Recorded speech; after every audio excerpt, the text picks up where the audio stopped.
শক্তি দুগুণ তিনিগুণ চাৰিগুণ ইত্যাদি বিভিন্ন প্ৰকাৰে বৃদ্ধি হ'বলৈ গৈ আছে সৰ্ববৃহৎ শক্তি ভাৰতৰ নমস্কাৰ স্বাগতম ষ্টুডিঅ'ত মই প্ৰাঞ্জল ভাৰতৰ হাতত ইতিমধ্যে ৩৬খন ৰাফেল যুদ্ধ বিমান আছে কিন্তু সেই বিমানৰ সংখ্যা বৃদ্ধি পাবগৈ এতিয়া নতুনকৈ সংযোজন হ'ব ১১৪খন ৰাফেল ফ্ৰান্সৰ সৈতে এখন বৃহৎ চুক্তি হ'বলৈ গৈ আছে ইমানুৱেল মেক্ৰই ভাৰত ভ্ৰমণ কৰিব তাৰ পূৰ্বে ডিফেন্স মিনিষ্ট্ৰীৰ তৰফৰ পৰা এটা সিগনেল পোৱা গৈছে এটা সেউজ সংকেত পোৱা গৈছে যাৰ ভিত্তিত আমি এইখিনি কথা ক'ব পাৰিছোঁ মন কৰিবলগীয়া বিষয় যে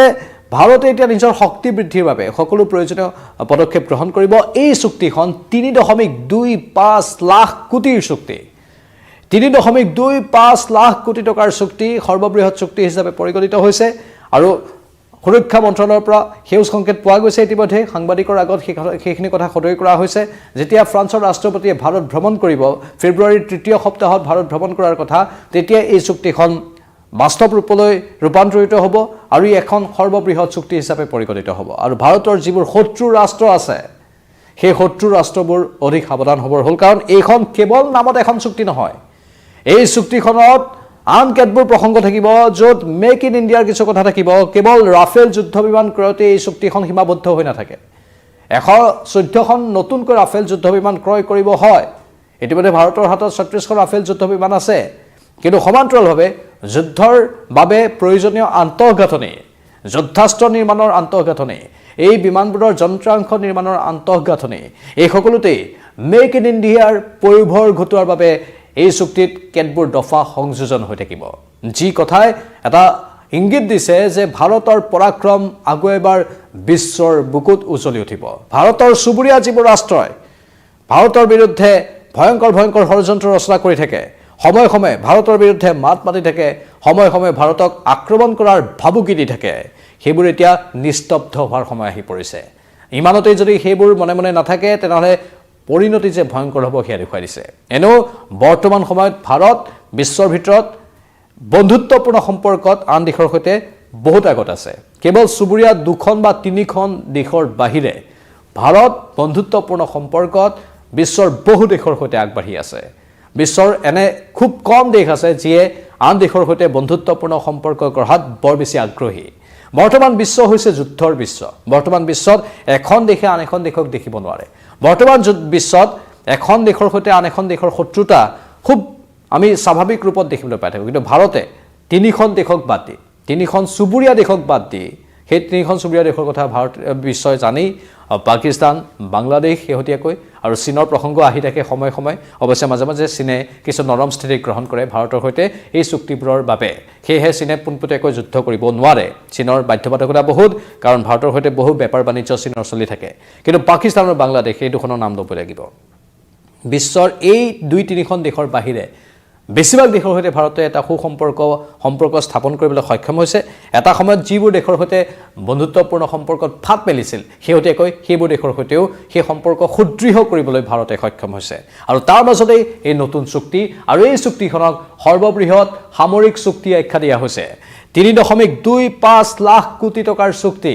আৰু এই চুক্তিয়ে বহুকেইটা দিশ সামৰি ল'ব কেৱল ৰাফেল যুদ্ধ বিমানেই নহয় আমি পৰৱৰ্তী সময়ত দেখিবলৈ পাম যে ভাৰতে যুদ্ধৰ আন্তঃগাঁথনি বিশেষকৈ যুদ্ধাস্ত্ৰৰ আন্তঃগাঁথনি নিৰ্মাণৰ ক্ষেত্ৰতেই হওক বিভিন্ন বিমানৰ ইয়াৰ পূৰ্বে আমি দেখিবলৈ পাইছিলোঁ যেতিয়া পাকিস্তানৰ সৈতে অপাৰেশ্যন সিন্দুৰ চলিছিল ভাৰতত নিৰ্মিত যিবোৰ ড্ৰোন মেড ইন ইণ্ডিয়া বা মেক ইন ইণ্ডিয়া যিবোৰ ড্ৰোন আছিল সেই ড্ৰোনবোৰে পাকিস্তানক কঁপাই তুলিছিল সেই ড্ৰোনবোৰ ইমান পাকৈত কেনেধৰণে যুদ্ধ কৰে সেই ড্ৰোনবোৰে আপোনালোকে বিগত সময়ত দেখিছিল সেই ড্ৰোনবোৰে বাদুলিৰ দৰে গৈ ক'ৰবাত ৰ'ব পাৰে বাদুলিৰ দৰে গৈ ক'ৰবাত ইফাল সিফালো কৰিব পাৰে মানে ড্ৰোনখনৰ এটা গতিত গৈ নাথাকে ড্ৰোনখনৰ AI চিষ্টেমেটিক এনেকুৱা ধৰণৰ কিছুমান ইম্প্ৰভাইজ কোৱালিটি তাত দিয়া হৈছিল যিবোৰৰ জৰিয়তে অতি দূৰৰ পৰা সুন্দৰভাৱে কণ্ট্ৰোল কৰিব পাৰি আৰু ড্ৰোনখনে নিজাববীয়াকৈও কিছুমান এনেধৰণৰ ইকুইপমেণ্ট লগত লৈ ফুৰিছিল যাৰ ফলত সোঁৱে বাৱে যোৱা তল ওপৰ কৰা যিকোনো স্থানত লুকাই থাকিব পৰা ক্ষমতাৰে অধিষ্ঠিত হৈ আছিল আৰু সেই ড্ৰোনবোৰে পাকিস্তানৰ ত্ৰাসৰ সৃষ্টিও কৰিছিল পাকিস্তানী সেনাই তলকিব পৰা নাছিল অৱশ্যে বিগত সময়ত যি হৈছিল তাৰ কিছুমান উৰাবাতৰি ওলাইছিল সেই উৰাবাতৰিবোৰক বাৰু আমি একাষৰীয়া কৰিছোঁ তাৰ বাহিৰে কিন্তু ভাৰতৰ শক্তি অপাৰেশ্যন সিন্দুৰৰ সময়ত পাকিস্তানে ভালদৰে দেখিলে বিশ্বই দেখিলে পাকিস্তানৰ পোনপটীয়াকৈ সন্ত্ৰাসবাদীৰ ঘাটিত গৈ আক্ৰমণ কৰিলে ভাৰতে আৰু সেই কথা পাছত একাংশ পাকিস্তানী সন্ত্ৰাসবাদীয়ে বহু সভাত ঘোষণাও কৰিছিল যে ভাৰতে আমাৰ জীৱন হাৰাশাস্তিময় কৰি দিলে মাসুদ আজহাৰৰ ঘনিষ্ঠ ব্যক্তিৰ মৃত্যু হৈ গ'ল তেনেধৰণৰ কথাও বিভিন্ন পাকিস্তানী সন্ত্ৰাসবাদীয়ে মুকলিকৈ ৰাজহুৱাভাৱে পাকিস্তানত সভা সমিতিয়ে কোৱা আমি শুনিবলৈ পাইছিলোঁ যিবোৰ সভা সমিতিত পৰৱৰ্তী সময়ত পাকিস্তানৰ সেনাবাহিনীৰ লোকো গৈ উপস্থিত হৈছিল সেই পাকিস্তান আৰু এতিয়া শেহতীয়াকৈ বাংলাদেশ আৰু চীনৰ প্ৰসংগ আহিছে সেই দেশবোৰ এতিয়া হয়তো দুবাৰকৈ ভাবি চাব লাগিব ভাৰতৰ বিৰুদ্ধে কিবা ষড়যন্ত্ৰ ৰচনা কৰাৰ আগতে কাৰণ এই বৃহৎ চুক্তি 114খন নতুন ৰাফেল সংযোজনাই ভাৰতৰ বায়ুসেনাৰ শক্তি বৃদ্ধি কৰিব আৰু ভাৰতৰ বায়ুসেনা পূৰ্বতকৈ অধিক টনকিয়াল হ'ব অধিক ক্ষিপ্ৰতাৰে এতিয়া শত্ৰুক শেষ কৰিবলৈ সক্ষম হ'ব শত্ৰুৱে যেতিয়া ভাৰতৰ প্ৰতি বেয়া দৃষ্টি দিব সেই শত্ৰুৰ চকু উভালি আনিবলৈ সক্ষম হ'ব এই ভাৰতীয় নতুন সেনাবাহিনীয়ে এনেও বিশ্বৰ ভিতৰতে ভাৰতীয় সেনাবাহিনীৰ এটা সুনাম আছে বিশ্বৰ ভিতৰতে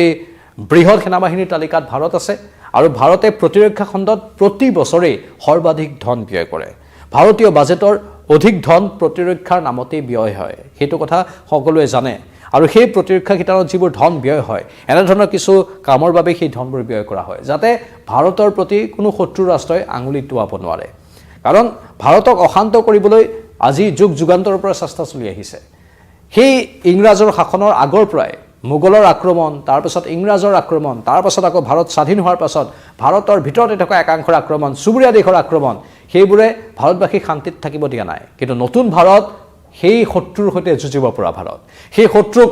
ভয়ত বিতত কৰি ৰাখিব পৰা ভাৰত আৰু সেইবাবে এই চুক্তিসমূহক গুৰুত্ব দিয়া হৈছে এই চুক্তিবোৰৰ আন কেতবোৰ বিশেষ পদক্ষেপৰ কথা কওঁ যে 100 যুদ্ধ বিমানৰ বাবে 100 যুদ্ধ বিমান নিৰ্মাণৰ বাবে যিখিনি প্ৰয়োজনীয় আন্তঃগাঁথনি লাগে সেই আন্তঃগাঁথনিও এই চুক্তিত অন্তৰ্ভুক্ত হ'ব বুলি কোৱা হৈছে মুঠতে মেক ইন ইণ্ডিয়াক অধিক কাৰ্যক্ৰম কৰাৰ ক্ষেত্ৰত এই চুক্তিৰ বহুখিনি অৱদান থাকিব বুলি কোৱা হৈছে 2024 চনতো ইতিমধ্যে 63,000 কোটিত বিশেষ পদক্ষেপ গ্ৰহণ কৰা হৈছিল 26 সৈনিকক তেওঁলোকৰ সংস্কৰণৰ বাবে তেওঁলোকৰ নতুনকৈ সংস্কৰণৰ বাবে আৰু এম সংস্কৰণৰ অৰ্ডাৰ দিয়া হৈছিল সেইখিনি কথা সদৰি কৰা হৈছে বায়ুসেনাৰ দ্বাৰা সেইখিনি সংস্কৰণৰ বাবে পদক্ষেপ গ্ৰহণ কৰা হৈছিল আৰু লগতে আন কেতবোৰ কাম কৰা হৈছিল সেই কামবোৰৰ ভিতৰত 2030ৰ ভিতৰত ভাৰতৰ সুৰক্ষাৰ ক্ষেত্ৰত বা যি ডিফেন্সৰ ক্ষেত্ৰতে আছে সামৰিক ক্ষেত্ৰতে আছে শক্তি বৃদ্ধিৰ বাবে এটা পৰিকল্পনা 2024 বৰ্ষত গ্ৰহণ কৰা হৈছিল সেই পৰিকল্পনাৰ অংশৰূপে এইবোৰ চুক্তি এতিয়া এখন চুক্তি দেখিবলৈ পোৱা গৈছে এই এখন চুক্তিতে সকলো সীমাবদ্ধ হৈ নাথাকে পৰৱৰ্তী সময়ত আন বহু চুক্তি হ'ব ফ্ৰান্সৰ সৈতে এই চুক্তি বিশ্বৰ আন দেশৰ সৈতে ৰাছিয়াৰ সৈতে ইতিমধ্যে ভাৰতৰ কেইবাখনো চুক্তি আছেই সুৰক্ষাৰ ক্ষেত্ৰত বা এই এনে ধৰণৰ সামৰিক অস্ত্ৰ শস্ত্ৰৰ আমদানিৰ ক্ষেত্ৰত সেই চুক্তিবোৰ এতিয়া অধিক কাৰ্যক্ৰম কৰা হ'ব ব্ৰাহ্মোছ ক্ষেপণাস্ত্ৰ এতিয়া যি পূৰ্বতে ৰাছিয়াৰ পৰা আনিছিল সেয়া এতিয়া উত্তৰ প্ৰদেশত নিজাকৈ ভাৰতে নিৰ্মাণ কৰাৰ যিটো প্ৰকল্প মুকলি কৰিছে সেই প্ৰকল্পটো সম্পূৰ্ণ হৈ উঠিবলৈ গৈ আছে আৰু এবছৰ দুবছৰৰ ভিতৰত সেই প্ৰকল্প সম্পূৰ্ণৰূপে হোৱাৰ পাছত তাৰ পৰা সেই ব্ৰাহ্মোছ ক্ষেপণাস্ত্ৰবোৰ ভাৰতে নিজাকৈ নিৰ্মাণ কৰি ৰাছিয়াকো যোগান ধৰিব বা বিশ্বৰ আন দেশকো যোগান ধৰিব পাৰিব আৰু শত্ৰুক পোনপটীয়াকৈ আক্ৰমণ কৰাৰ ক্ষেত্ৰত সেই ব্ৰাহ্মোছ ক্ষেপণাস্ত্ৰৰ এক উল্লেখযোগ্য অৱদানো আছে আপোনালোকে সকলোৱে জানে এবাৰ পাকিস্তানে ব্ৰাহ্মোছ ক্ষেপণাস্ত্ৰ আক্ৰমণৰ ফলতেই ভয়ত বিতত হৈছিল অপাৰেশ্যন সিন্দুৰৰ সময়ত আৰু তাৰ পাছতেই আমেৰিকাক অনুৰোধ কৰিছিল কাটৰ অনুৰোধ যে ভাৰতৰ হাতৰ পৰা আমাক ৰক্ষা কৰক আৰু তাৰ পাছতেই আমেৰিকাই ভাৰতলৈ ধাৰাবাহিকভাৱে ফোন কৰি আছিল সিহঁতে কৈ গৈছে আমেৰিকাৰ ৰাষ্ট্ৰপতি ডোনাল্ড ট্ৰাম্পে তাৰেই ক্ৰেডিট বা কৰ্তৃত্ব ল'বলৈ বাৰে বাৰে চেষ্টা কৰি থাকে যি চেষ্টাক ভাৰতে নাকচো কৰি আহিছে ভাৰতে কৈ আহিছে যে কোনো আমেৰিকাই ইয়াত কৃতিত্ব লোৱাৰ অধিকাৰ নাই কাৰণ ভাৰতে নিজাববীয়াকৈহে যুদ্ধৰ অন্ত পেলাইছিল কাৰো হস্তক্ষেপত নহয় বা কাৰো ভাবুকিত নহয় যিকি নহওক এতিয়া ক্ষেপণাস্ত্ৰৰ ক্ষেত্ৰতে হওক বা এয়াৰক্ৰাফ্টৰ ক্ষেত্ৰতে হওক বা গোলা বাৰুদৰ ক্ষেত্ৰতে হওক বা ড্ৰোন বা আন কেতবোৰ আন্তঃগাঁথনিৰ ক্ষেত্ৰতে হওক ভাৰত এতিয়া সবল হৈছে আৰু অধিক সবল হওক সেইটো আমি আশা কৰিছোঁ আৰু ফ্ৰান্সৰ ৰাষ্ট্ৰপতিৰ ফেব্ৰুৱাৰীৰ 3য় সপ্তাহৰ আগমনে এই চুক্তিক কাৰ্যকৰীকৰণ কৰিব আৰু পৰৱৰ্তী সময়ত ইয়াৰ কি আন আন দিশ থাকে সেইবোৰ আমি হয়তো গম পাবলৈ সক্ষম হ'ম এই ক্ষেত্ৰত আমাৰ সন্মানীয় দৰ্শকসকলৰ মতামত কি কমেণ্ট বক্সত কমেণ্ট কৰি জনাব পাৰে পৰৱৰ্তী সময়ত আকৌ আহিম লাইভত চাই থাকক নিউজ 18 অসম নৰ্থ ইষ্ট নমস্কাৰ